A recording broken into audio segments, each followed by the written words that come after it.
Alam semesta belum dicipta. Beliaulah alam pertama yang dicipta. Oleh karena itu dalam kalam-kalam ilhami yang didapat oleh ulama-ulama kita, ada dialog Allah Subhanahu wa taala dengan dirinya.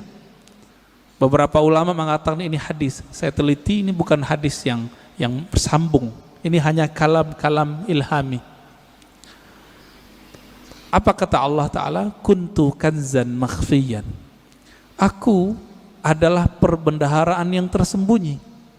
Yang disebut dalam hadis Bukhari, Kanallahu wa la syai'a ma'ah. Allah ada, tiada satu pun bersamanya. Rahasia, sangat rahasia. Lalu Allah mengatakan, fa ahbabtu an u'rafa. Lalu aku ingin dikenal. Aku cinta dikenal. Jadi yang boleh narsis itu cuma Allah. Yang boleh suka popularitas itu cuma Allah. Karena Allah punya rahasia disebut kanzan makhfiyan. Aku ingin dikenal, fa khalaqtul khalqa. Aku ciptakanlah makhluk. Siapa makhluk pertama? Allah ciptakanlah apa yang kita sebut dengan tiupan pertamanya. Allah meniup. Ini jangan salah faham. Ini contoh ayatnya. Fanafakhtu fihi min ruhi. Aku tiupkan dari rohku. Allah menyebut zatnya, rohnya. Maka Allah menamakan zatnya dengan roh, ruh. Hembusannya itu menjadilah apa yang kita sebut sekarang dengan Nur Muhammad sallallahu alaihi wasallam. Tapi sebelum Nur Muhammad, Allah itu mengenalkan dirinya bahwa dialah ahad. Qul huwallahu ahad. Jadi hadis kalam ilhami tadi semuanya ada di surat Al-Ikhlas ketika Allah mengatakan Qul huwa. Kenapa bukan Allah dulu tapi huwa dulu? Dalam tradisi bahasa Arab, kata yang zahir mesti lebih awal daripada kata ganti. Huwa artinya dia. Apa arti dia? Ini kata ganti. Allah nama yang zahir. Oleh karena itu Imam Abdul Qahir Al-Baghdadi, Imam Ahlus Sunnah mengatakan, kalau ayat ini dimulai dari huwa, bukan Allah, seperti ayat kursi Allahu la ilaha illa hu, berarti huwa itu bukan nama ganti. Huwa itu adalah nama asli Allah Subhanahu wa ta'ala. Disebut nama zahir juga Pak, nama yang nyata. Huwa itu bahasa Arab artinya dia. Bapak kalau sebut dia dalam bahasa kita, maknanya mirip dalam bahasa Arab. Saya bilang dia, orangnya tampak enggak oleh mata? Ya. Tadi saya ngobrol sama beliau nih. Kita cerita tentang Habib Qais, beliau khutbah. Kelihatan enggak sekarang orangnya? Enggak, berarti tidak terlihat oleh fisik. Husnudzon kami Anda adalah hamba-hamba pilihan Allah. Maksud dari kata dia, Allah itu tidak bisa dicapai oleh pandangan fisik, pendengaran fisik, semua yang berkaitan dengan indrawi. Itulah makna huwa. Oleh karena itu ulama kita yang ahli qalbu sepakat huwa nama Allah. Jadi jangan heran nanti ketemu kiai-kiai Betawi lama, kiai-kiai Banten, kiai-kiai Jawa lama, kiai-kiai Sumatera, mereka berzikir hu Allah. Ya, hu itu surat Al-Ikhlas itu Pak. Bukan bid'ah, diambil ayat itu huwallah. Bid'ah enggak tuh? Ngambil dari surah Al-Ikhlas kok. Ya, kalau ada sahabat kita yang mengatakan bid'ah, mungkin pensyarahan ini belum sampai kepada beliau. Kitab-kitab mengenai ini banyak. Al-Ibda ya, fi Madaril Ibtida, itu menjelaskan perdebatan ulama tentang zikir hu boleh atau tidak. Setelah dibid'ahkan oleh Ibnu Taimiyah, dibalas oleh yang lebih senior oleh Ibnu Taimiyah, namanya Ibnu Athaillah Sekandari. Finalnya itu boleh, bahkan disyariatkan, masyru', begitu bahasa Arabnya. Jadi jangan terjebak di situ. Huwa itulah yang disebut kanzan makhfiyan, perbendaharaan yang tersembunyi. Coba lihat Bapak Saudara makan Allah. Allah itu dalam surat Thaha berkata kepada Sayyidina Musa, "Hei Musa, innani anallah." Masih ingat? Ayat 14. Surat 20 ayat 14. Innani anallah. Sesungguhnya akulah Allah. Berarti Allah menyebut di sini nama zatnya dengan ana. Sesungguhnya akulah Allah.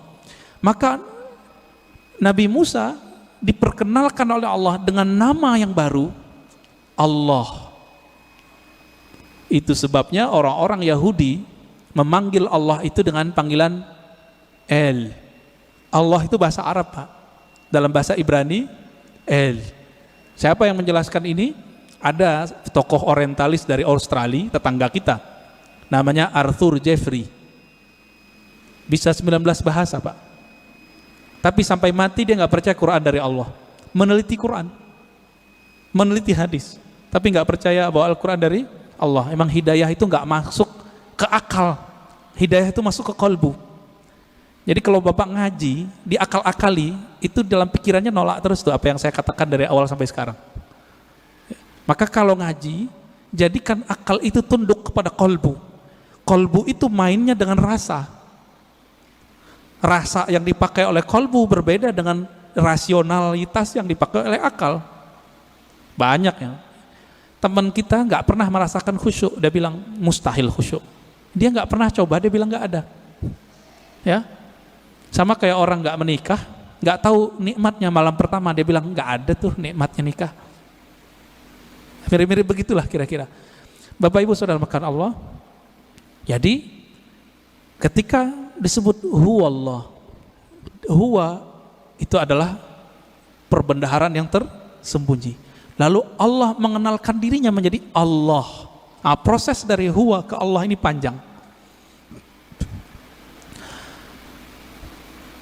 Karena Allah ingin dikenal, maka Allah meniupkan dari ruhnya. Tiupan inilah yang disebut dengan tiupan yang bernama Ahmad. Ya, Ahmad itu cahaya yang terpancar darinya disebut cahaya Nur Muhammad. Begitu ulama kita menjelaskannya. Inti dari Ahmad itu adalah nurnya. Maka sebagaimana disebutkan dalam hadis Imam Bukhari, innallaha yanzuru ila qulubikum. Allah memandang ke sentral jiwamu. Apa sentral jiwamu? Yaitu qalbu.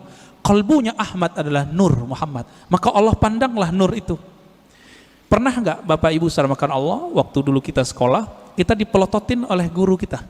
Keringetan enggak? Keringetan ya? Atau kita baru jatuh cinta dengan seseorang, terus kita dipelototin nama dia, beradu mata, keringat dingin Pak, yang pernah jatuh cinta. Ya, mau jatuh cinta lagi nggak Pak?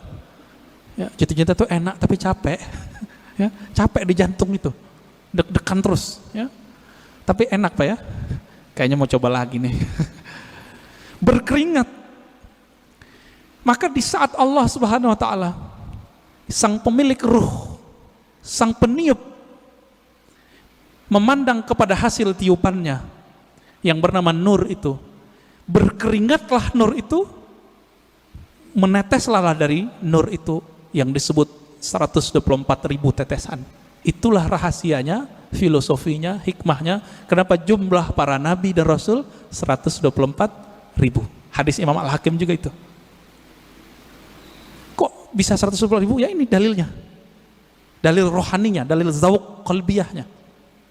Yang Allah pandang apa? Nur Muhammad sallallahu alaihi wasallam. Yang itu yang Nabi Muhammad sallallahu alaihi wasallam mengatakan, kuntu nabiyan, aku sudah diangkat jadi nabi. Sudah dipandang oleh Allah. Itulah kenabian beliau. Inilah yang dikatakan beliau, aku sudah jadi nabi sebelum Nabi Adam. Inilah kata-kata dari Allah SWT, tidaklah aku utus engkau Muhammad kecuali rahmat untuk sekalian alam.